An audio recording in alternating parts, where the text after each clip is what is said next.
Well, I do expect that the report will galvanise action on the part of the international community. On February 17, 2014, a report was delivered to the United Nations Human Rights Council. It was the report of the Commission of Inquiry on Human Rights in the DPRK. This report caused a global sensation. At the UN Human Rights Council and at the General Assembly, a resolution was passed detailing how crimes against humanity have been committed in the DPRK pursuant to policies established at the highest levels of the state.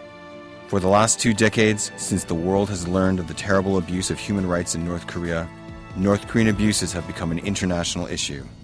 But what was in the COI to have alarmed the international community so much?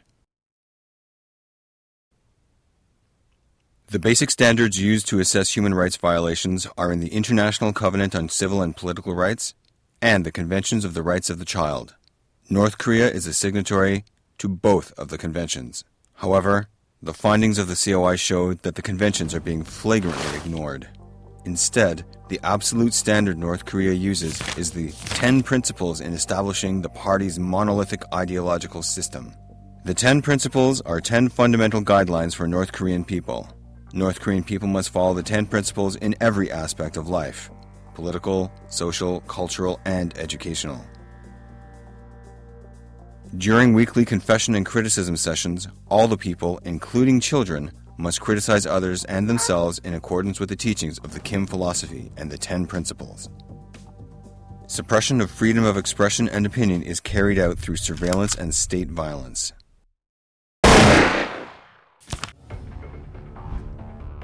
All residents must belong to an inminban, or neighborhood watch, in which intimate details of family life are scrutinized and reported to the State Security Department and the People's Safety Ministry.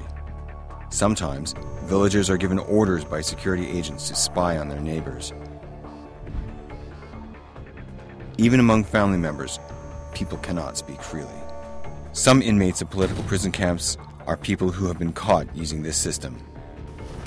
All citizens are required to become members of and participate in the activities of mass associations.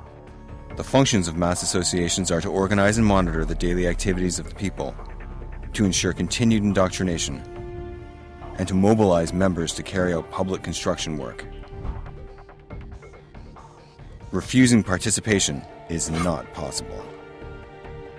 The cultural lives of citizens are also subject to constant surveillance. Group 109 is organized to crack down on foreign influence, especially from South Korea and Western countries. By the orders of the Supreme Leader, Group 109 is empowered by Defense Security Command and SSD to carry out intensive surveillance over people's cultural lives, sometimes through surprise inspection visits to private households. People can only watch what the authorities show and air. This cultural life is focused on idolization propaganda for Suryeong. North Koreans are constantly exposed to ubiquitous state propaganda. Across the country, this includes propaganda paintings, murals, posters, billboards, and monuments revering the Kim family. These are produced by the Propaganda and Agitation Department within the Central Committee of the Workers' Party. There is no independent media. Television and newspapers run by the state have to pass several layers of censorship. All media tools such as televisions, recorders, computers, and printers have to be registered with the authorities. Radios must be permanently set to government-only stations. Normal citizens are not allowed to use the internet or make international phone calls. If citizens use a mobile phone via Chinese communication services along the border regions, they're treated as political prisoners and harshly punished. This totalitarian government control depends on prohibition of external information, mass indoctrination, abolition of free speech, constant surveillance, and violence.